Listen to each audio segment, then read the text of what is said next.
Isso aí, galera, bora lá para mais um React. E hoje quem tá de volta com a gente aqui são os nossos amigos brasileiros radicados no Canadá. Eu digo amigos porque eu já tenho uma intimidade, já reagi a uns 10 vídeos deles. São os nossos sociais-democratas favoritos, Lion and Niles, como eu carinhosamente chamo eles aqui, tá? E eles estão falando aqui nesse corte que nós vamos assistir sobre a série na Netflix Adolescência, que eu assisti. E eu acho que é boa, tá? Acho que vale a pena assistir. Eu sei, você vai dizer Netflix, né? Indústria cultural, né? Eu sei tudo isso, tá? Tudo isso eu sei. Mas assim, não é ruim não, tá? É bom. Claro que dá pra criticar, né? É óbvio. Mas é bom. Acho que bota a luz num assunto que é importante botar luz, né? Que é esse fenômeno incel. Vamos falar sobre isso então.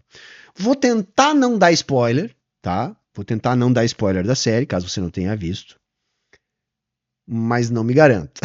Não, eu vou tentar não dar spoiler, mas sabe que às vezes a gente não consegue, tá bom?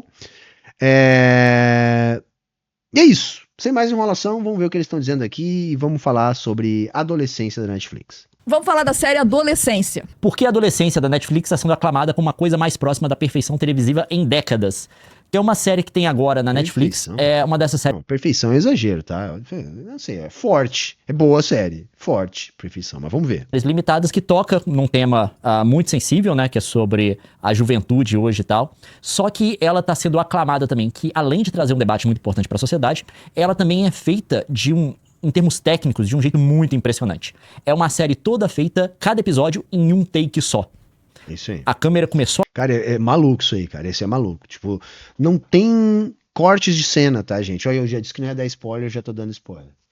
Mas enfim, não tem como visualizar isso, né? Isso talvez dê até mais vontade da pessoa ver, né? Porque, né, corta pra cá, vai pra lá, né? Não tem, cara. Tem gente que acha até desconfortável, mas é isso. As cenas não tem cortes. Então, se eles vão ir de um lugar pro outro... Não é que nem num filme, que aparece eles saindo e depois aparece eles chegando. Não, aparece eles indo todo o caminho. Entende? Então é uma parada maluca, mas é isso aí. Só gravar no início, ela não para de gravar. Não é igual aqueles filmes que tentam imitar um take só. 1917, teve aquele outro filme Bird, alguma coisa com Michael Keaton, que tenta imitar, fingir que é feito em um take só. Só que eles escondem os cortes, né? De repente tem um movimento rápido de câmera, a câmera entra no local escuro e ali tem um corte e tal. Aqui não. Nessa série, começou o episódio, a câmera tá gravando. Ela não para e não corta até o final. É um track impressionante. Galera, eu vou dar um spoiler que não tem problema nenhum. Tem uma cena que um dos personagens lá vai subir uma escada. Vai pro segundo piso da casa. Cara, até isso, a câmera sai, você vê que alguém passou a câmera de um pro outro, sabe? Porque não tem corte nenhum, sabe? Então, assim, traz uma experiência visual que eu não me recordo de ter visto. Mas sim, isso nem é o bom da série. Eu acho que o bom da série é o tema e a forma como o tema é tratado, tá? O que fica pouco na série é a responsabilização das Big Techs, porque eu acho que é um ponto central, mas eu vou falar disso mais pra frente. Tem um vídeo do Making Off que tem no YouTube, que é sensacional, que é o seguinte... Deixa eu mostrar aqui como o treco funciona pra vocês. Esse daqui é um dos atores. Ator e produtor. E aqui tá, tem um operador de câmera, a câmera chega no carro, ela chega no meio do negócio, os caras já pegam a câmera e vão filmando o resto. E eles mostram como o cara vai filmando. Aquele cara pegou a câmera na mão, ele tá seguindo o policial, E esse daqui é o diretor de fotografia, que é o cara que eu imaginaria que fizesse isso. Que é um cara jovem, com um boné de beisebol. Porque se esse filme aqui fosse feito por um francês de 55 anos, ele não seria feito. Não seria feito. É o cara que não quer, tipo, a minha visão artística, é um cara assim, eu vou fazer isso funcionar. Então, provavelmente é um cara, tipo assim, você precisa de um cara que vai fazer o treco funcionar liso. O desafio técnico pra que isso aconteça é assim, porque o foco é manual. Exatamente. Mostra como os caras vão sendo... Porque você tem que pegar a câmera, sair correndo, tem parte que é levada por carro, tem parte que é levada por drone, tem uns trecos muito loucos, assim. Aí, aqui, ó, eles tiveram que ensaiar tudo 1 zilhão de vezes, porque os caras estavam basicamente numa... É uma peça de teatro, amigo. Coreografado. É uma peça de teatro, não tem que parar e fazer de novo. O episódio, sei lá, 40 minutos, tá correndo. No minuto 37... Alguém fez um track errado, que não dá pra pensar, volta e regrava tudo. Aparentemente, o último episódio foram 14 tentativas. E a última que foi, que foi usada, né? Que foi publicada. E não é que eles estão pegando, gravando várias vezes, pegando as melhores partes. Eles estão É um take só. Não tem spoiler, gente, porque o mistério não é sobre a materialidade da história. Essa é uma série pra você acompanhar os diálogos, é sobre a mensagem, então não tem spoiler. Logo de cara, você é informado de que o garoto de 13 anos assassinou uma menina da mesma idade dele. E isso não é um mistério. Ele nega o tempo todo, mas logo de cara você é apresentado ao vídeo. Essa é o mote da série. Mas aí você já tem o spoiler da série. Mas esse é o mote. Já que ela disse, eu não tenho como não dizer. É isso, tá?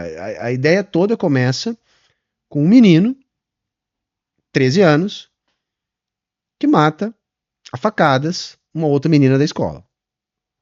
De maneira bem brutal, enfim. Vai lá e mata, tá? E aí se desenrola ao redor disso, tá? E aí, claro, eu acho que isso eu também posso dizer, não tem problema nenhum. O menino é um incel, né? Que é esse... É o celibatário involuntário, tá? Quando eu era jovem, eu sou um cara de 43 anos, e isso também me pegou muito no filme, porque eu tenho filhas, né? Da idade, ou próximas da idade dos meninos e meninas do filme.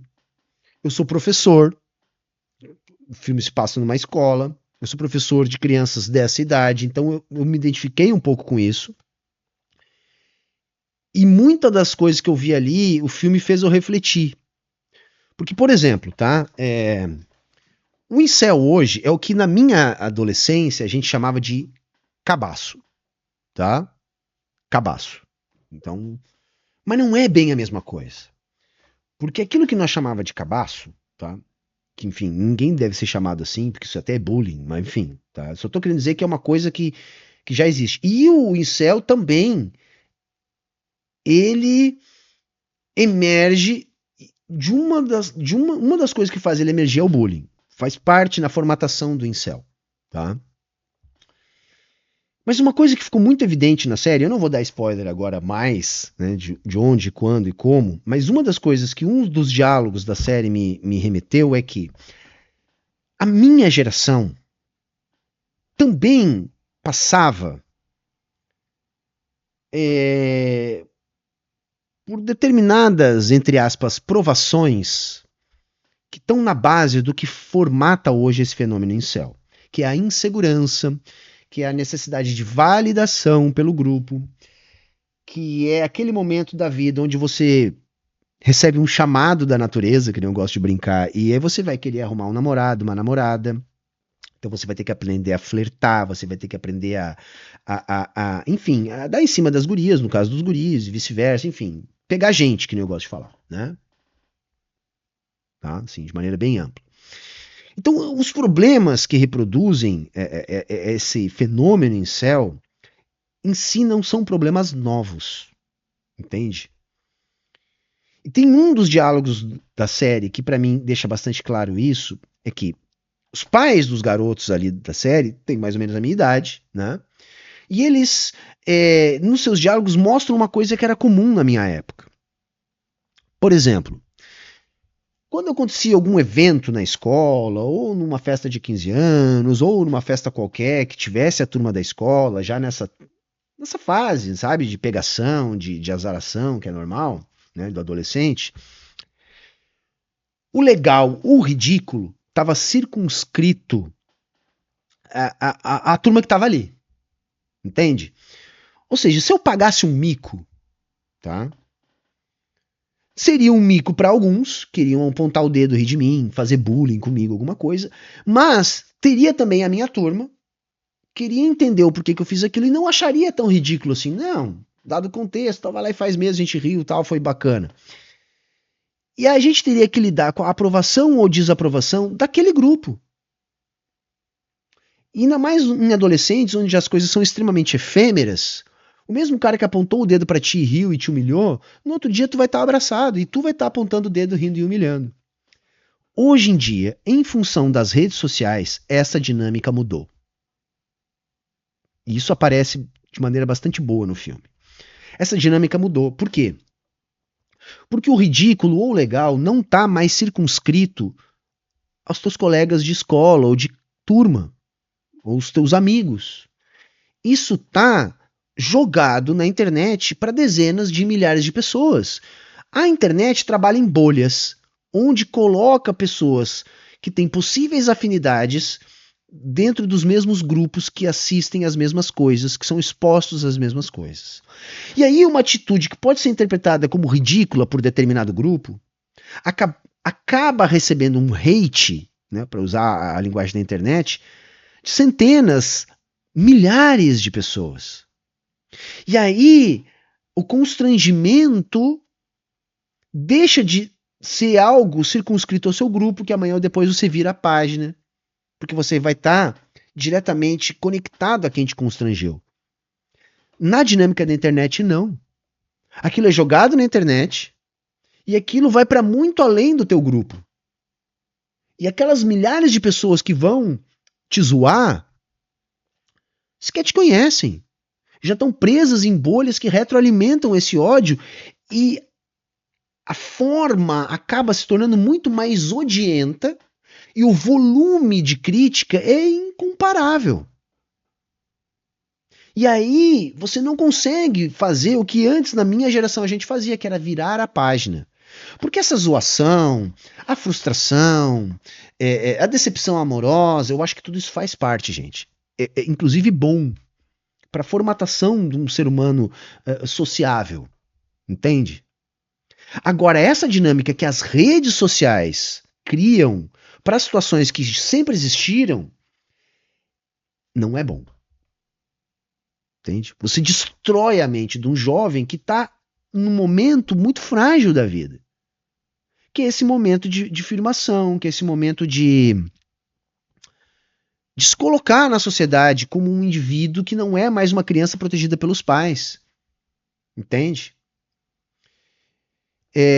Então eu acho que o centro do problema está na dinâmica das redes sociais. Porque de resto, gente, o que eu estou tentando dizer? São dinâmicas que sempre aconteceram. Tá?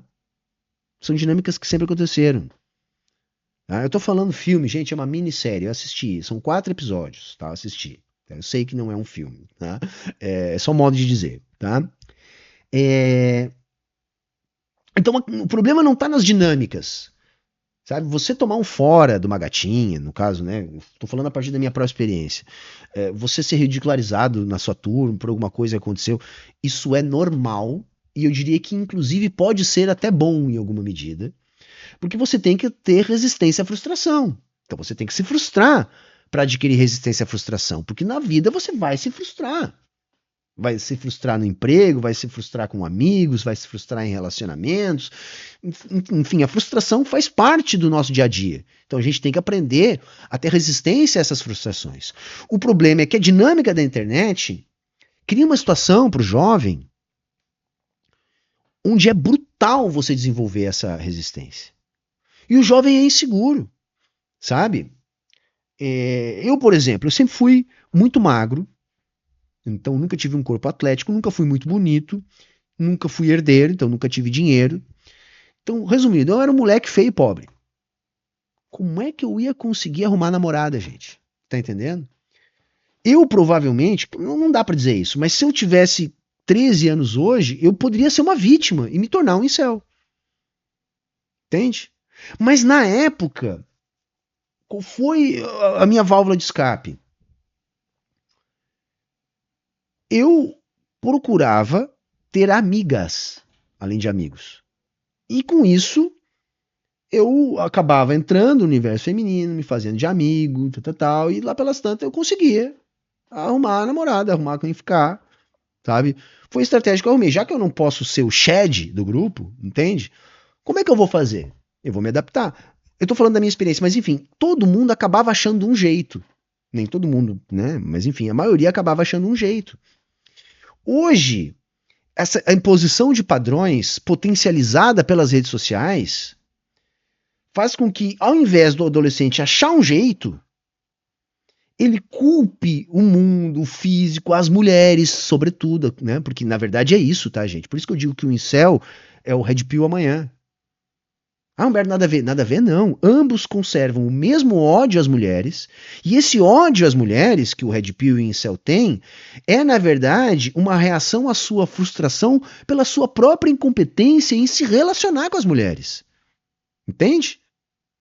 Cara, uma vez eu vi uma parada de incel e eles falando, porque o incel ele tem o pulso de tal jeito, ele tem o queixo de tal jeito, ele tem o peitoral de tal jeito. Eu fiquei pensando, pô, então eu sou um incel, porque tudo isso que eles estão dizendo aí são as minhas características físicas. E tipo, pra mim isso nunca foi um problema.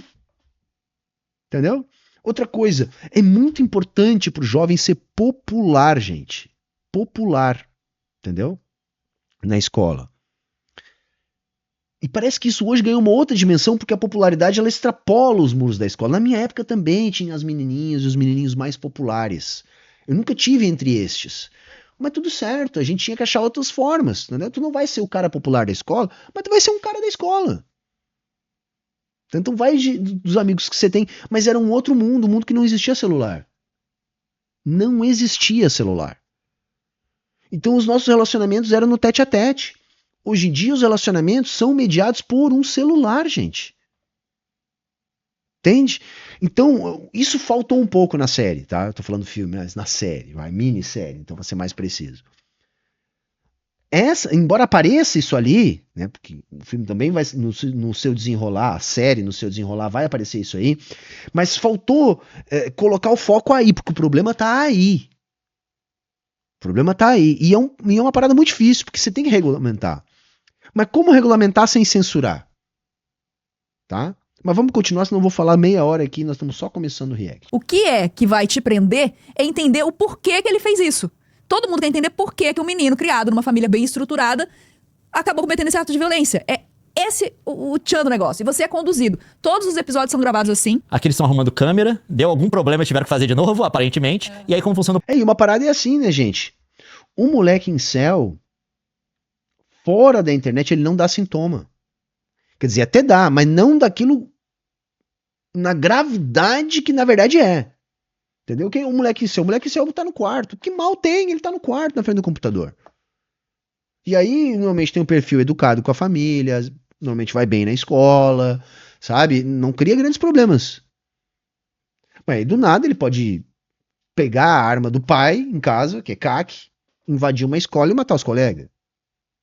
Quer dizer, não é do nada, entendeu? É algo que vai se formatando há muito tempo. Onde? Na dinâmica da rede, da internet. Entende? É aí que mora o perigo. E aí ele desconta todas as suas frustrações, toda a sua dificuldade de relacionamento.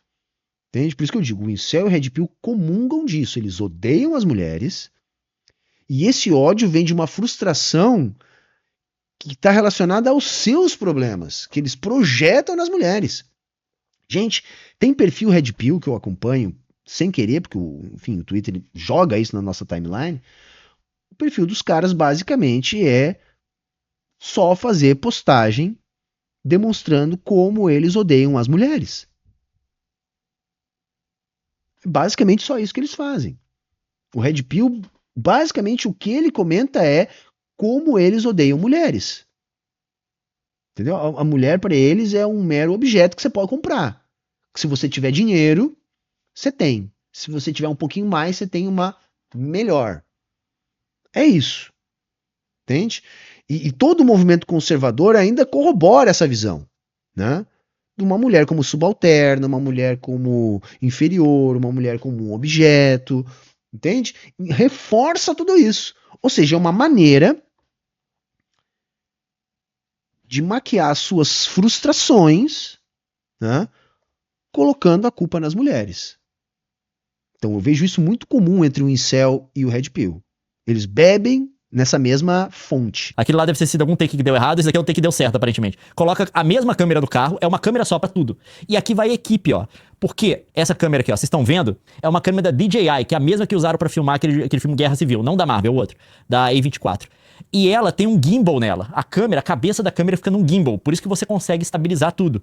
Mas aqui você tem um cara pra controlar a câmera, um cara que tá movendo com ela. Provavelmente tem um cara pra controlar a cabeça do gimbal, pra onde ele tá apontando. E tem um cara controlando remotamente o foco. Tem até que a equipe sentada no carro. Eu imagino que aqui a galera tá controlando tudo. É um treco muito louco. E é um esforço, tipo assim, é um treco homérico, amigo, pro cara fazer um treco todo desse aqui funcionar. Isso é muito bacana, mas assim, repito, é uma coisa diferente, é legal até olhar com essa perspectiva técnica da forma como foi gravada a série, mas eu acho que nem é o ponto mais interessante. O ponto mais interessante é jogar pro grande público isso que já é do nosso conhecimento.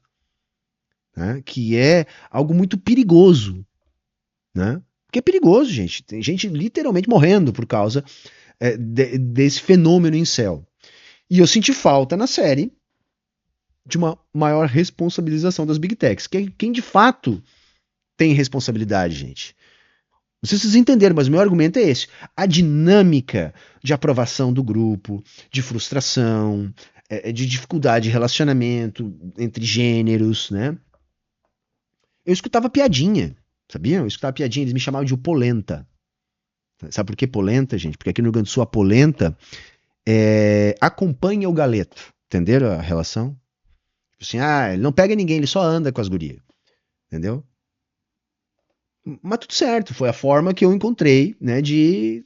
Mal sabia eles que no final das contas eu pegava também, mas, não, mas assim, o que eu tô querendo dizer, a série não coloca o problema onde ele está, tá? O problema não tá na dinâmica, porque eu acho que tem uma coisa assim, que é meio que um rito de passagem, vai? Né? Que nem a gente vai ter em alguns povos indígenas, por exemplo, que é um rito de passagem do adolescente, meu velho, tu vai ter que, né... a natureza chamou, daqui pra lá você vai ter que aprender a se virar, entende? E isso é um processo complicado na vida do adolescente, para meninas e meninos, mas a internet é que introduziu um elemento novo nessa dinâmica que sempre existiu, que é especialmente cruel com as meninas, né, que sofrem a misoginia e enfim, e tudo mais, mas também é cruel com os meninos, porque torna este momento, às vezes, intransponível. Entendeu? Porque se você não tiver o pulso tal, o peitoral tal, ou o dinheiro tal, ou o queixo tal, aí, né, aqueles 80-20, né, 80% das mulheres, 20%... Que é tudo bobagem isso aí, tá, gente? Tudo bobagem. Mal sabe o incel e o red pill que a maior parte das mulheres se interessa, na verdade, é por uma boa companhia e um bom papo. Muito mais do que um queixo, do que um peitoral ou que um carro. É uma boa companhia. É uma boa companhia. Eu acho, isso pode ser só uma impressão minha, mas eu acho que isso é muito mais relevante. Tá, mas enfim. Funcionar, sabe? Tem aqui mostrando os caras correndo, como é que tem que fazer, alguém tem que vir e tipo, ajudar o câmera a carregar. É impressionante. Mas antes da gente entrar na substância da série, eu tenho que mostrar esse final aqui. Vá lá e assista, que alguém fez upload no YouTube, você pode procurar, tá? Olha o que eles fazem. A cena tá ali, filmando. De repente, amigo, subiu. Não, vocês têm noção do que tá acontecendo? Tá dando um voo de drone. Não teve corte. E a cena tá continuando. E aqui chega o pai do criminoso. É. E vai deixar Pô, spoiler pra caralho, hein, mano? Isso é cena da série, porra. Deixa a flor lá. Aí é a mesma câmera, gente. Ela desceu do drone. O foco tá na cara dele sem errar nada. Isso é muito impressionante. Vocês estão entendendo? Isso daí era no final de 40 minutos. Se alguém faz um track errado aqui, e o final do episódio é o take mais difícil. O cara que tá operando esse foco, eu vou explicar pra vocês como funciona, que eu conheci um Os caras ficaram muito focados na técnica, tá? Muito focados na técnica, mas tudo bem. Né? foquista. É operador de foco. Porque nesses filmes aqui, quando a gente tá filmando, a gente usa o foco automático da câmera. É até normal em TV de vez em quando eles usarem. E essa câmera aqui que eles estão usando tem uma opção de foco automático também, de LiDAR e coisa do tipo. Mas claro que desse tipo de filme você não pode confiar nisso. Você tem um cara, tá? Que tem um controle de foco, que ele consegue mexer no foco da câmera, ele tem uma tela na frente dele e um dialzinho, um negócio de rodar, que ele controla o foco por aquilo. Ele fica indo e voltando no foco. Só que tem um problema pra esse tipo de coisa. Em filme, normalmente, tem marcação no chão. É tudo preparado, o que o foquista tem que fazer. Uhum. É tudo preparado. Aqui, o cara tem... Eu vou dizer, eu não quero dar spoiler, mas assim, um dos episódios, gente, os episódios têm 1 hora, tá? E um dos episódios, em torno de 1 hora, vai, é 1 hora de um diálogo. É um diálogo. Um diálogo. Em volta de uma mesa. Tá? É isso. Você teria 2 personagens e é um diálogo. Então o que me chamou a atenção não foi o fato de não ter cortes nos takes, de ser um take só. O que me chamou a atenção é, cara, é um diálogo de 1 hora, 2 personagens em volta de uma mesa, só tem aquilo, mais nada, e você não pisca. Entendeu? Então, pra mim, muito mais interessante é o diálogo do que a técnica. Porque você pensa, né? Uma solução de cinema, de teatro, é monótono. Sabe, nenhum diretor de teatro disse, não, como é que nós vamos solucionar essa cena aqui? Não, é vocês dois conversando 1 hora na volta da mesa. Não, Porque todo mundo diria, não, isso é chato, isso é monótono. Com 20 minutos de cena vai estar todo mundo dormindo no cinema. Mas não, cara. O diálogo em si é tão tenso, né? O que está sendo discutido ali em relação à trama da série é tão forte que a parada é um diálogo na volta de uma mesa e você não pisca, você fica ali e prende a sua atenção, você quer ver como é que aquilo vai terminar. Então isso eu achei foda, tá? Eu achei bacana. Tem uma ideia do que é, mas obviamente que tem tanto imprevisto, ele não sabe certinho onde essa câmera vai descer no chão. Ele não sabe certinho a distância que o cara vai segurar a câmera da cara do ator. E olha que a gente tá falando da câmera com abertura grande.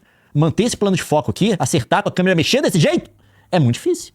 Não tem prêmio pra foquista. Não, e tem um trabalho muito bom de ator, tá? Assim, o ator que faz o jovem de 13 anos, pensa, cara, tu tem que gravar aquilo ali num take só, como se fosse num teatro, e tu conseguir dar a devida emoção, tá? Porra, o ator tá bom. Todos os atores estão muito bons, todos. Tá? Então, assim, é um trabalho tecnicamente bom. Será que não? Não tem Oscar pra... Por que não?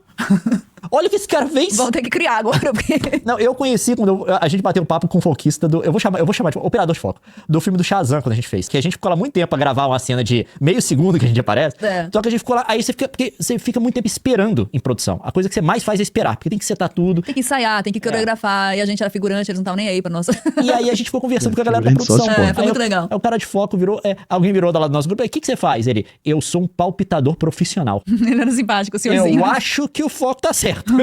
Ah, claro que não. Tipo, é igual aquele povo que... Esse pessoal de foco é igual aquele povo que tem ouvido absoluto. Faz um barulho assim, o cara fala, é um dó sustenido, umas coisas assim. Só dar os créditos aqui. Segundo o chat, o nome do ator que faz o incel no filme é Owen. E segundo o chat, tem 15 anos. Depois vocês confirmem aí, por favor, a informação do chat. Sabe? Os caras, tipo assim, são tão treinados nisso que eles puxam foco de qualquer coisa. Tipo assim, é um treinamento de olho e de precisão de mão.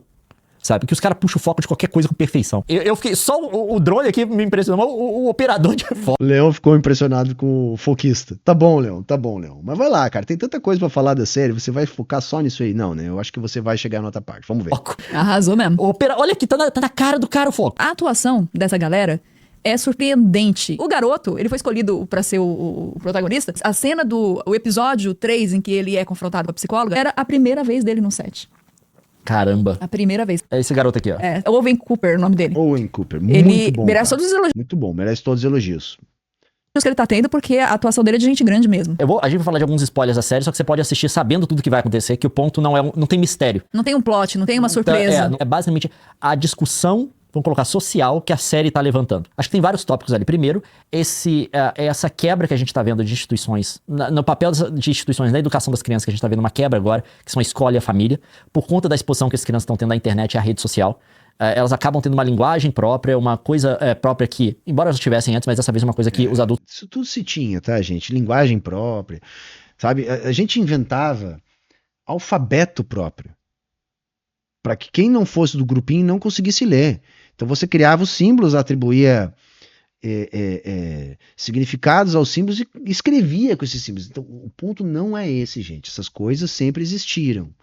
Tá? As picuinhas, a necessidade de afirmação, o bullying, nós nem chamava de bullying, mas nós sofria bullying, fazia bullying. Nada disso é novo. O que é novo? A internet, as redes sociais. Então, se alguma coisa distorceu aquela forma ali, é a internet e as redes sociais. Claro, eu acredito que também essa onda neoconservadora, reacionária, agrava. Porque uma coisa é isso, a crise do capitalismo sempre aponta no sentido de reforçar as estruturas que moldaram o próprio capitalismo. Então o capitalismo ele é forjado sobre o machismo, forjado sobre o patriarcalismo, é forjado sobre o racismo. Então todos esses elementos, no momento de crise, onde emerge novamente o fascismo, né, que é a válvula de escape do capitalismo, esses elementos conservadores, eles também precisam ser reforçados. Então, é por isso que você tem um movimento de mulheres conservadoras, saca? A mulher submissa, a mulher que não quer trabalhar, que quer viver do dinheiro do homem, que quer ser submissa ao homem, que acha isso. Então você vai ter todos os reforços desse tipo de elemento reacionário. Isso é tipicamente da crise do capitalismo. O capitalismo ele tenta reforçar as estruturas que o forjaram. Então, quando o botão de pânico do capitalismo é apertado, que é o fascismo, tudo isso ganha força. E aí junta esses elementos reacionários, que, portanto, reforçam uma sociedade patriarcal e machista, junto com essa dinâmica de redes sociais, que potencializa, sabe, o apontamento, a dificuldade de afirmação, a necessidade de se validar junto ao grupo que não é nem o seu. É um grupo, muitas vezes, de milhares de pessoas que nem te conhecem, que já estão frustradas, que estão mais adoecidas por essa dinâmica e que querem trazer outros jovens para essa mesma doença. E basicamente é isso que está acontecendo. Normalmente não conseguem acessar, e elas estão passando mais tempo com essas ideias de rede social. A gente está vendo isso com as meninas, por exemplo, na questão do Instagram, da depressão, insegurança em relação ao corpo, que as coisas ali estão gerando. A gente viu que até o Instagram sabe disso, a Meta sabe disso, porque teve aquela pesquisa, né, que eles fizeram. Aquela ex-funcionária deles que vazou essa pesquisa, que eles sabem que o negócio é deletério, é ruim para adolescentes. Isso aí é naquela série da Netflix aparece, né? Acho que é o Dilema das Redes. Que é uma série não, é um filme documentário, Aparece isso, tá? Eles sabem, mas tipo assim, as redes sociais não estão nem fudendo. O negócio deles é retenção de público. Se você tá olhando pra tela e tá rolando o feed, tudo certo. Foda-se o que você tá olhando. Foda-se que isso vai ferrar com a sua cabeça. Foda-se que isso vai ferrar com a sua vida. O negócio é reter o público e vender anúncios. É só isso. E eles sabem disso. E a gente tá vendo também todo o problema, que é o central da série, com essa meio que crise de masculinidade, como isso afeta os meninos, né? Você tem essa coisa dos pios da vida e que tá sendo ensinado para essas crianças, adolescentes, pré-adolescentes, em relação ao relacionamento, a relação do homem com a mulher e coisa do tipo. Esse é o pano de fundo. A costura por onde eles vão tentar construir o personagem, que é o garoto de 13 anos. E a gente tem um olhar, e eu quero assim, gente, ninguém é dono da verdade, eu acho que esse é um assunto hipercomplexo, e assuntos hipercomplexos, eles nunca podem ser olhados de uma só perspectiva, e eles nunca são uma linha só, né? É uma trama, a complexidade envolve camadas, e olhar para o que a série propõe debater, sem ter essa visão de que é complexo e não está simplificando, eles, em nenhum momento a proposta da série é simplificar a coisa. Tanto é que eles não dão resposta nenhuma. Eles vão descrevendo um cenário numa sociedade em que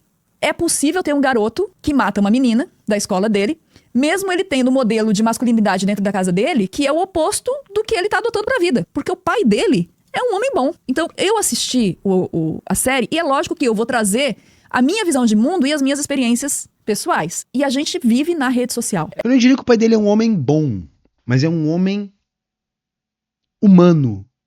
Humano. Normal. Com defeitos e qualidades no filme. Né? Mas também mostra que esse fenômeno incel também tem uma questão mal resolvida com um ideal de masculinidade. Só que esse mal resolvido, de novo, é potencializado pela dinâmica das redes. Tá? Então aquilo que seria um processo que sempre existiu, que eu estou aqui chamando de rito de passagem, mas você pode chamar como quiser, né? Acaba se tornando algo extremamente perigoso. Porque em vez de você passar por essa fase e adquirir a resistência à frustração e aprender a lidar com essas coisas, você se fecha num grupo que assume que pra você isso não é possível, porque, sei lá, você é um beta. Eles gostam, né, de falar essas merda. E tipo, você tá fudido, então já era. Não, o mundo não é pra você. Você não vai ser querido, você não vai ser amado. A menininha popular da escola nunca vai te olhar. Mas tem um monte de problema nisso. Por quê? Por que tem que ser a menininha popular da escola que tem que te olhar? Sabe? Isso na minha geração também era uma coisa. É lógico que o primeiro instinto do menininho é querer a menininha popular da escola. Até ele descobrir que tipo de menininha pode ser o seu bico ou não ser. E aí ele vai ser feliz com outra. Não necessariamente com aquela popular da escola. Tudo isso está sendo distorcido por essa dinâmica de redes sociais, gente. Que faz uma bagunça na cabeça dos jovens, que não é só dos meninos. As meninas também têm uma dificuldade muito grande de aceitação do próprio corpo, de aceitação, enfim, própria, né? Daquilo que ela é. E aí começa a ter crise de identidade, de grupos, etc. Né? E tem toda uma pressão. Então, são pressões diferentes, com o agravante que as mulheres ainda sofrem a misoginia, né? Que é reproduzida nesses ambientes que formatam os incels. A gente viveu o analógico e foi inserido no digital. A gente teve um processo. Então, a gente conhece desde o início esse momento do digital. Tem uma geração mais nova que é a geração que nasceu na rede social. É dessa geração que a gente está tratando na série. E a gente viu esse processo. Então, assim... Por exemplo, eu tenho 2 meninas, uma de 17 e uma de 13. A de 17 já não tem a mesma suscetibilidade, é isso? Enfim, ela não é tão suscetível que nem a mais nova a essas dinâmicas. Porque embora ela já tenha nascido no mundo digital, quando criança não tinha o celular. Tinha ainda como não ter o celular. Entende? Então ainda assistia, sei lá, Backyardigans na televisão. Entende? A de 13 já não tem como segurar.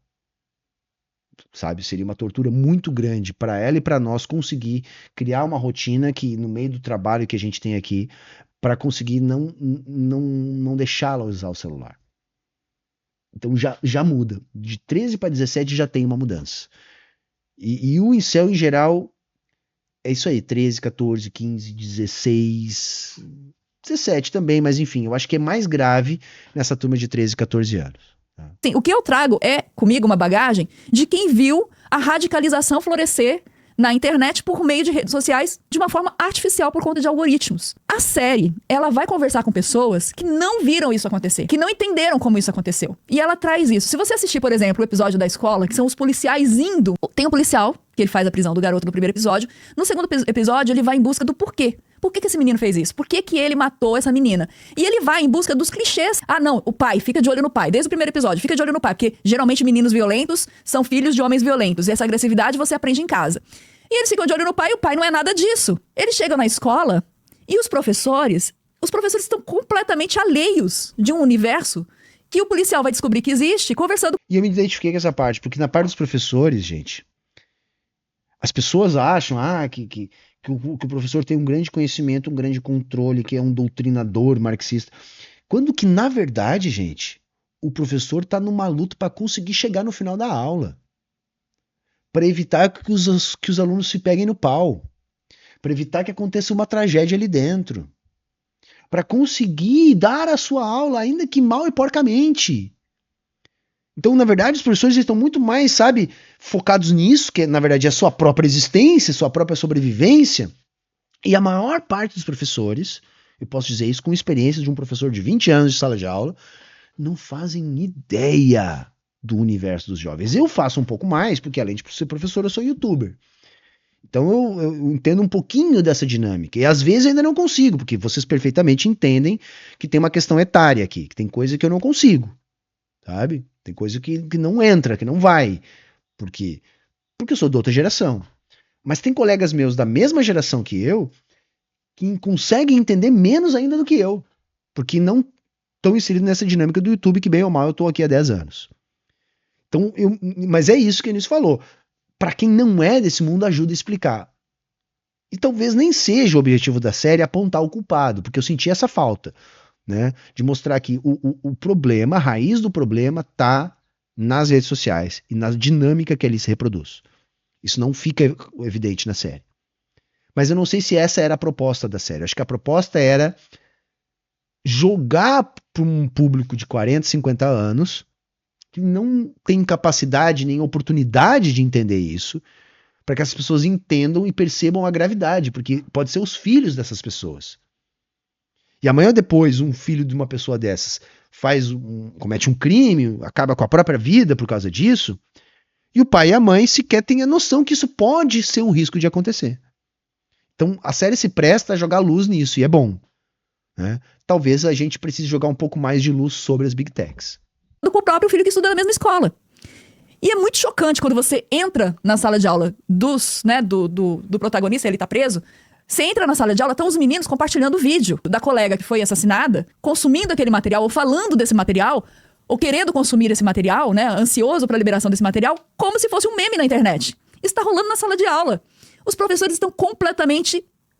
Parece que são duas realidades que não se tocam, convivendo no mesmo espaço-tempo. Esse é um dos cenários. No episódio 4, você é transportado para a realidade daquela família. E você começa o vídeo vendo como aquele pai, que seria, né, no clichê, o responsável pela visão da masculinidade daquele filho. Todo mundo pergunta pro menino como que ele vê o pai e tal, a psicóloga. E aí você vai ser apresentado para aquela família. Então o problema é a família dele?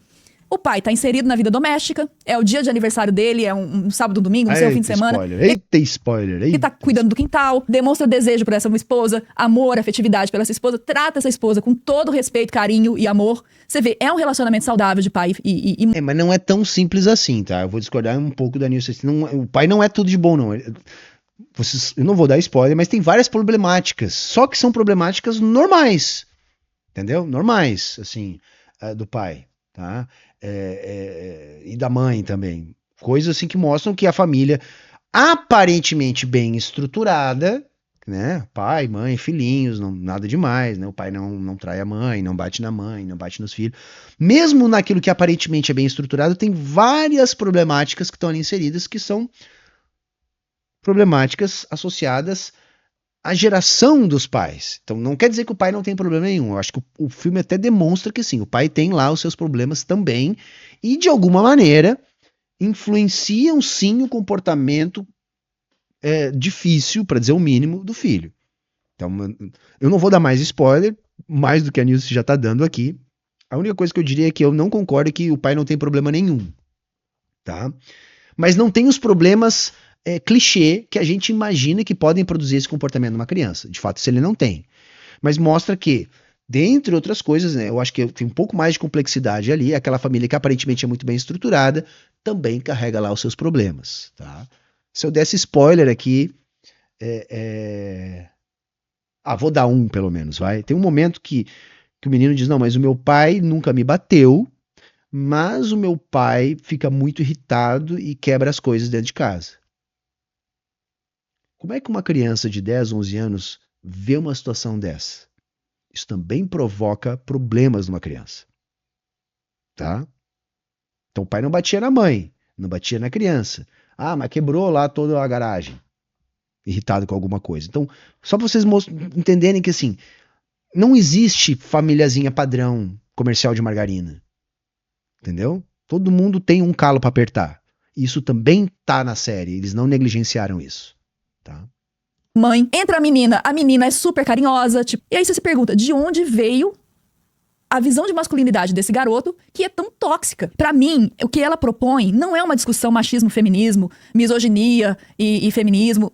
Ela usa isso pra criar essa tensão. Talvez eu não consigo pensar num outro tema que ela pudesse unir todos esses elementos de forma tão extrema e prender a gente nele. Mas pra mim ela tá falando em como a internet, como está configurada hoje, com os algoritmos promovendo discursos de radicalização em todos os segmentos, impermeabilizam as pessoas para a realidade. Isso aí, isso é fundamental, viu? Eu tinha medo deles não tocarem nesse... Esse é o ponto. E eu acho que ela usou uma boa expressão. Impermeabilizam as pessoas para a realidade. Sabe, gente, antes havia um certo constrangimento em ter determinadas atitudes, porque você estava tendo determinadas atitudes com uma pessoa que estava ali na sua frente, na sua sala de aula, no campinho de futebol, na praça da sua cidade, na sua quadra. Agora não, agora você tem uma interface te separando, você tem um espaço físico te separando. E ainda por cima você tem um grupo que vai aplaudir uma atitude estúpida sua. Porque quanto mais, né, a internet sempre é mais. Sempre é mais. Até que esse mais começa a extrapolar. E isso começa a ser referendado por um grupo que, portanto, retroalimenta essa dinâmica. Isso não tinha antes. As provações, as inseguranças, tudo isso sempre teve. Agora, essa dinâmica, né, disfarçada pela tela e pela interface e pela separação física, somada a essa dinâmica que potencializa, né, o que se tem como reforço positivo de más práticas, isso não se tinha. E isso é produto da internet. Não sei se eu vou conseguir ser muito claro no que eu tô falando, mas quando a gente vê aquele menino, ele tem uma visão distorcida de si. Ele fala, eu sou feio. Gente, esse menino não é feio. Em que universo esse menino é feio? Ele não é feio. 13 anos. Uma deformação da visão da realidade. Esse garoto tá olhando a realidade com óculos de um discurso que moldou a realidade dele. Na internet, é isso. Ele não é feio, mas ele não é o padrão Shed. Entendeu? Ele não é o menino da escola que é o capitão do time de futebol americano, sarado, alto. Ele só não é isso. Mas eu concordo com isso. Ele não sequer é um menino feio. Não, ele é um menino bonito, inteligente, sabe? Enfim, que poderia desenrolar e não ter todas essas frustrações. De onde é que vem essas frustrações? Da bolha que ele foi jogado e depois começou a reforçar isso pelo grupo que tá dentro dessa bolha. Entende? O ponto pra mim é esse. E aí nós caímos num ponto muito difícil, porque você tem que regulamentar essa porra, gente. Mas como regulamentar sem censurar? Não é fácil, mas eu tô entre aqueles que acham que tem que fazer. Não é natural, mas é da internet. Pra quem tá na internet, é muito comum e muito rotineiro você ser exposto a esse tipo de discurso. O que deveria ser o modelo de masculinidade dele, de família e de relacionamento entre homem e mulher, são os pais. Mas a lente colocada por conta do discurso exagerado pelo... Mas eu vou ter que falar, mas, por exemplo, mas o pai dele, por exemplo, assim, não tem o biotipo físico dele. O pai dele é forte, é um cara sarado e tal. O aniversário do cara é de 50 anos, mas o cara tá bem pra 50 anos, tipo assim, ele não tem o biotipo do filho. Por isso que eu digo, não é tudo tão perfeito. A série, isso é uma coisa boa da minissérie, sabe? Tem camadas ali, né? Níveis de abstração, como eu prefiro dizer. Algoritmo, e que vai dar engajamento, e que vai deixar muita gente rica, e que foi lá, pá, na cabeça dele, fez ele participar de um grupo, deformou completamente a visão dele, de tudo. Os comportamentos e as visões de mundo estão sendo distorcidas e dominadas. Mas é isso, é uma deformação da autopercepção produzida pelas bolhas incel. Da mesma maneira que as bolhas Red Pill também fazem isso. E também fazem isso com as meninas, tá, gente? Embora eu não saiba dizer ainda qual é o nome dessas bolhas, a mesma coisa acontece. A mesma coisa acontece nas meninas, né? Não exatamente a mesma coisa, mas enfim, também seguindo o mesmo padrão. Por algoritmo. E como ele cria realidades alternativas. Isso vale para esse assunto que eles trouxeram, mas a radicalização tá no antivax, tá na Terra plana, que é aquilo que a gente tava conversando. Você pegar, por exemplo, o movimento da Terra plana, é um tipo de radicalização inofensivo, mas ainda assim vira uma religião. Tipo assim, você pode colocar um treco na frente do cara, mostrar. Teve até agora a galera da Terra plana que foi fazer live stream pra mostrar que o sol da meia-noite não existia. Eles foram pro algum lugar do Polo Norte, acho. E diante da realidade... E tá lá, o sol tá no céu o tempo inteiro. Mesmo assim, você não consegue desmembrar esse tipo de crença, porque vira esse tipo de radicalização, né? Claro que a gente tá falando aqui do exemplo que é totalmente inofensivo. Não, mas você tem radicalizações que são bem mais complicadas. Eu vi mas eu não sei se é inofensivo não, hein, Leon? Reportagem há um tempo atrás que, acho que foi da BBC a reportagem, não lembro agora, desculpa. Pegou um garoto desse grupo, ficava o dia inteiro dentro de casa, já se achava feio, incapaz socialmente e tal, e ficava o dia inteiro no computador conversando nesses grupos. E ele falou que tinha uma figura na época de um desses garotos que fizeram desses tiroteios, que tinha deixado gravado várias mensagens, que fazia parte desse grupo, ele morreu. E aí a jornalista perguntou, e tem gente que... Você tá falando do jeito, parece que tem gente que admira ele. Aí ele falou, não, no grupo de fato tem muita gente que... Presta culto. Que admira o cara. Então você tem essas... É isso, gente. Os caras que fazem isso acabam sendo cultuados. E pensa no tipo de reforço que se dá para esse tipo de comportamento. Essas subculturas de internet, tá? A gente não tá dizendo, obviamente, que todo mundo envolvido no movimento masculinista é desse tipo de radicalização que vai ameaçar a vida de alguém.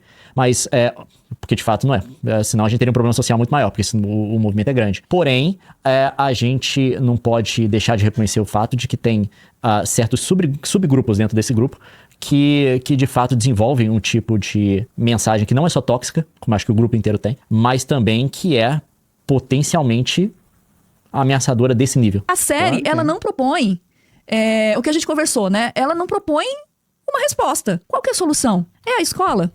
A escola falhou, a instituição da família falhou. Mas qual que é a solução? Porque essa criança tá impermeável. Não... mas a série não coloca o foco nem na família, nem na escola. Eu acho que a série não se preocupa em explicar. Tá? Não se preocupa em explicar. Acho que é uma opção de direção, né?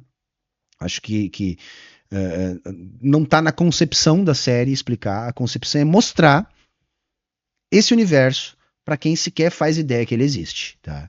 Eu acho que a gente tem que, eu acho que é um dos motivos de eu estar reagindo a isso, apontar o problema. O problema não está na família, o problema não está na escola, não está nos diferentes tipos de família, nos diferentes tipos de escola. Tem vários problemas, mas não é a raiz desse problema. A raiz desse problema é a dinâmica das redes sociais. Não tem nada que a escola vá fazer pra sensibilizar esse garoto. Não tem. O pai dele é um excelente exemplo de masculinidade que ele poderia seguir, que tá convivendo com ele o tempo todo e tá super culpado porque acha que poderia ter feito mais.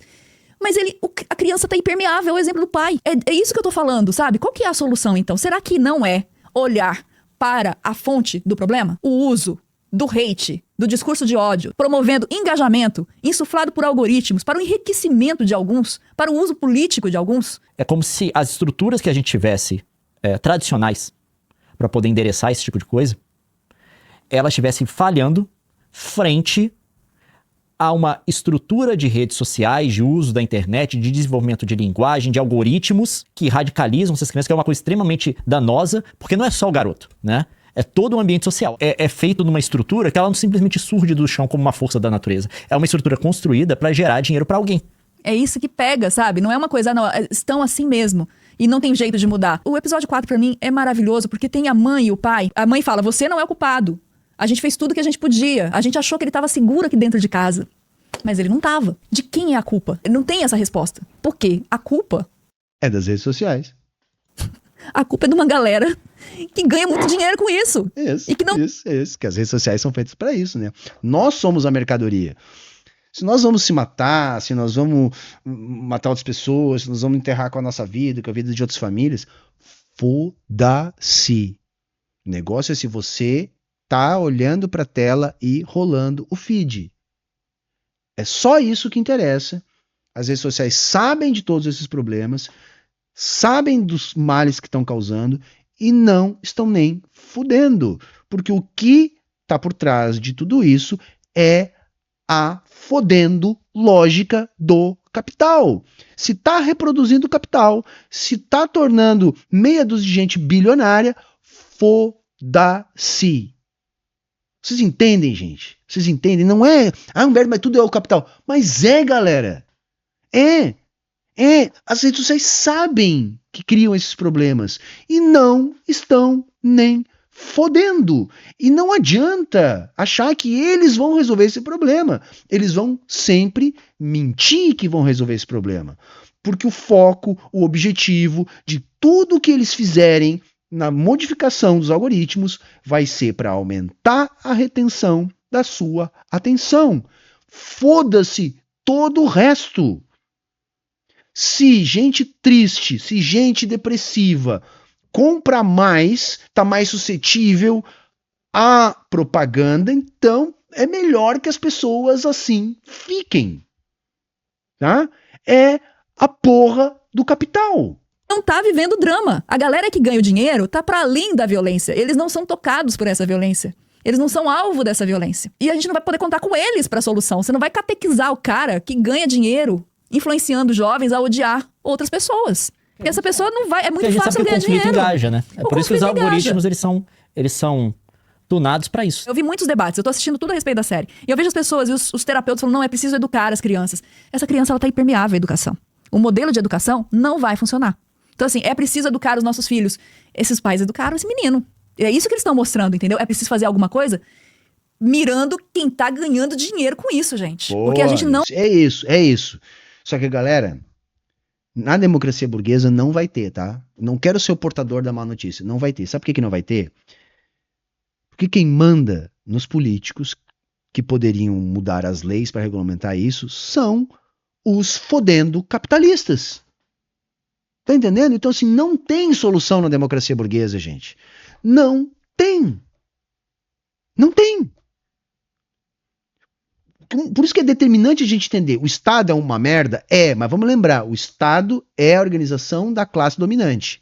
O Estado existe para atender às demandas da classe dominante. Então, se o Estado é uma merda, e o Estado é uma merda porque ele é controlado pelos capitalistas. O político é um funcionário do capitalista. O deputado, o presidente, o governador é um subordinado do capitalista.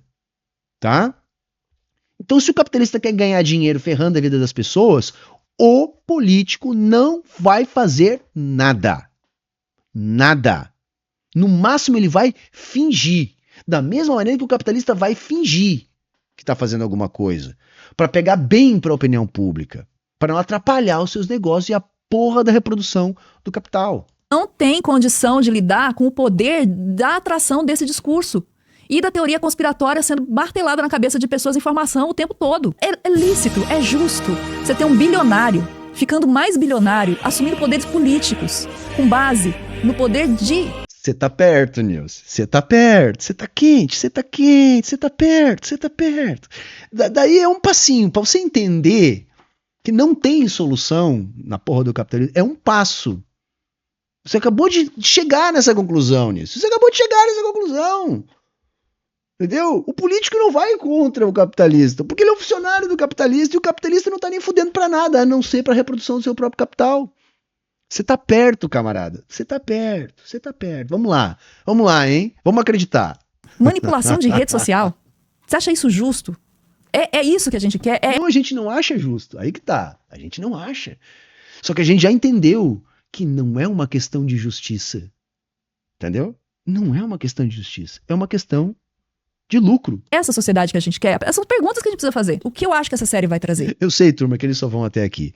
Mas eu posso fazer meu comercial aqui também, né? Posso. E outra, eu sou um iludido, tá? Eu não perco a fé na humanidade. Entendeu? Eu já guardo alguma simpatia pela dupla aqui, então por que eu não posso acreditar? Deixa eu me iludir. Ela vai trazer outras pessoas para discussão, porque a gente está inserido nessa discussão, porque a gente está online, a gente está cronicamente online, a gente está acompanhando esse debate à medida que ele vai se acirrando na internet. Mas boa parte da população adulta, da nossa geração para trás, está completamente alheia ao que rola em rede social. E essa série tem o poder de trazer esse problema que é tão real. É mais ou menos, ela tem a função da visita do policial na escola. De fazer pessoas que estão alheias entenderem uma dimensão desse iceberg, sabe? Ver um pouquinho da ponta desse problema e a gente não vai conseguir enxugar a água desse gelo. Porque a fonte dele tá intocável, prosperando, ganhando muito dinheiro, incitando a divisão da sociedade, a radicalização em cada um dos temas. Cada um dos temas dicotômicos, virando conflito, significam lucro para quem alimenta esse conflito. E a gente não sabe mais conversar. A gente não sabe mais estabelecer vínculos. Eu vi gente comentando no chat, meu pai não tinha ideia do que era. As pessoas não tinham ideia. Gente que faz leis não tem ideia. Gente que investiga leis policiais não tem ideia. É muito fácil você matar as coisas com, isso é liberdade de expressão. Quando ninguém tem ideia do que se está regulando e de qual é o problema real. Se a série conseguir atrair atenção para o problema, ela já terá feito muito para um produto de audiovisual. Eu acho que ela está trazendo atenção. Agora, eu gostaria muito de ver os debates caminhando para algo para além da culpabilização da família, da escola. Claro que todo mundo tem sua participação. Uma coisa que o Graham, que é esse ator aqui, que é o pai da criança, ele fala, é aquela frase de que é preciso uma vila inteira para se criar uma pessoa, né? Para se formar um ser humano, você precisa de uma rede de apoio. A gente tem que internalizar isso, sim. Mas entender que não adianta rede de apoio se você tiver gente ganhando dinheiro, investindo dinheiro em discursos que impermeabilizam essas pessoas a qualquer interação que os modelos antigos poderiam oferecer para ela. As leis começam na discussão de ideias, as coisas concretas começam na verbalização do problema. Não, errou feio, errou ruge. Esse é o problema, né? O social-democrata, ele vai até aqui. Dali ele não vai. Gente, a lei é a imposição da vontade do mais forte. Só. Entendeu? Não tem nada a ver com moral, não tem nada a ver com melhorar, não tem nada a ver com avançar, não tem nada a ver com... Não. Quem tem mais poder político determina as leis. O poder político é um reflexo do poder material na sociedade. Na sociedade capitalista é o capital. Então as leis, elas refletem a vontade do capital. E só. Sabe o que contrapõe isso? A luta popular. Então, o que vai mediar a formatação da lei para que ela não seja exclusivamente a vontade do capital são as lutas da classe trabalhadora organizada, obrigando, de vez em quando, o capital a abrir mão de parte de seus interesses. E só. Sabe como é que é o nome disso, turma? Luta de classes. O capital impõe as leis, mas não impõe sem que haja resistência. Qual é a resistência? A organização dos trabalhadores e as lutas populares, que vão influenciar na força do capital de fazer a sua vontade. É isso, tá? Só isso. Então, assim, falar, vocalizar é o primeiro passo. E poucas pessoas têm coragem de meter a cara pra vocalizar sobre esses assuntos, porque é um vespeiro. Você tá lidando com o lucro de muita gente. E a gente não tá falando só do bilionário. Você tem uma série de influencers que surgiram e ficaram bilionários, não bi, mas milionários, insuflando diferenças, né, de radicalização. A gente viu. Mas aí a culpa não tá no influencer, a culpa tá no algoritmo. Porque, veja, se tem canal Red Pill bombando, e tem um monte, podcast, etc., é porque o algoritmo entrega isso. Não só entrega, como potencializa as brigas. Briga da view. Então vamos potencializar. Ah, mas é um lixo. Foda-se. Foda-se. Mas aí no capitalismo é assim, né, gente? Enquanto uns choram, outros vendem lenço. Tem isso? Então, já que o algoritmo valoriza, entrega, dá view para isso, vai ter alguém ganhando view. Alguém vai querer ganhar a vida dessa maneira, alguém vai utilizar isso para melhorar de vida. Porque enquanto choram, outros vendem lenço. No capitalismo é assim. Então eu não culpo quem cria um podcast nojento desses. Isso é um sintoma da nossa sociedade. Né? Claro, pode ser uma pessoa escrota, e normalmente é. Mas se não for um, vai ser o outro. Entendeu? Se nós acabar com o Redcast, amanhã surge outro. Por quê? Porque o algoritmo entrega esta merda. Valoriza esta merda. Onde é que está o problema? De novo, no capitalista da jogada. Então, se o youtuber ganhou milhões, ele ainda não é um capitalista. Não é ele que está produzindo essa dinâmica. Ele está se aproveitando de uma dinâmica ruim para a sociedade. Mas quem é que realmente ganha? Vamos lembrar, quem me fornece é que ganha mais. É quem está por trás da rede social, não quem está por trás do canal do YouTube. Viu isso acontecer na internet nos últimos 10 anos. Você expor o seu pensamento na internet hoje em dia é você ter a consciência de que você vai ser alvo de violência na internet também. A gente tem que encontrar forças e pessoas que estão ali querendo uma solução para que as nossas vozes se somem e possam criar um barulho. Não só na internet, eu acho que trazer para o mundo real. Tem tantos pais que largam os filhos novinhos na mão das telas. Isso é um problema real. Você está dando seu filho como presa fácil para que o cérebro dele seja moldado por quem não tá nem aí para sua família. Concordo, né? E assim ela acaba. Só que eu, como pai, também vou dizer, é uma luta hercúlea. Hercúlea. Tirar o celular de uma criança de 12 anos dá para fazer. Mas a maior parte das famílias não tem estrutura material para fazer isso. Não é só tirar o celular. Porque você vai criar um problema na sua casa. Não é só fazer isso. Para fazer isso, e tem como fazer, você tem que criar uma estrutura na sua rotina que permita isso. Tá? Então, assim, não é tranquilo de fazer isso. E, principalmente, não me parece ser uma boa solução. Saca? Me soa meio que como uma solução ludista. Não adianta, gente. A tecnologia vem, não dá para voltar. Não tem reset na tecnologia. A gente andava descalço até aprender a usar chinelo. Nunca mais andamos descalço. A gente vivia sem internet, até o dia que inventaram a internet. Não dá mais para viver sem internet. A gente vivia sem tela, sem celular, até o dia que inventaram a tela e o celular. Não dá mais para viver sem tela e celular. Eu acho que não é um bom caminho esse aí. Dá para fazer, talvez até seja preferível, mas não é só tirar o celular, tem que criar uma estrutura para fazer isso. Mas vamos ficando por aqui. Porra, gostei bastante, tá? Gostei bastante. Acho uma discussão fundamental, tá? Sobretudo pra gente da minha geração, que tem esse choque com essa geração mais nova, que tá sentindo isso na pele, mas é muito preocupante, né? São jovens correndo risco de vida, seja por ser vítima de um assassinato ou de acabar com a própria vida por cometer um assassinato. E isso destrói famílias inteiras e acaba provocando uma celeuma social, que já tá posta pra gente. É um problema concreto, um problema de hoje, e a raiz desse problema está na dinâmica das redes sociais e na reprodução do capital. Beleza? Se você chegou até aqui e gostou do papo, deixa um like, coloca aí o teu comentário sobre isso, coloque aí a tua experiência se você quiser compartilhar com a gente. E se quiser que eu continue produzindo conteúdo, ajuda na manutenção do canal. Todas as formas de fazer isso vocês encontram sempre no comentário fixado. E era isso hoje. Falou, valeu, tchau, tchau e até a próxima.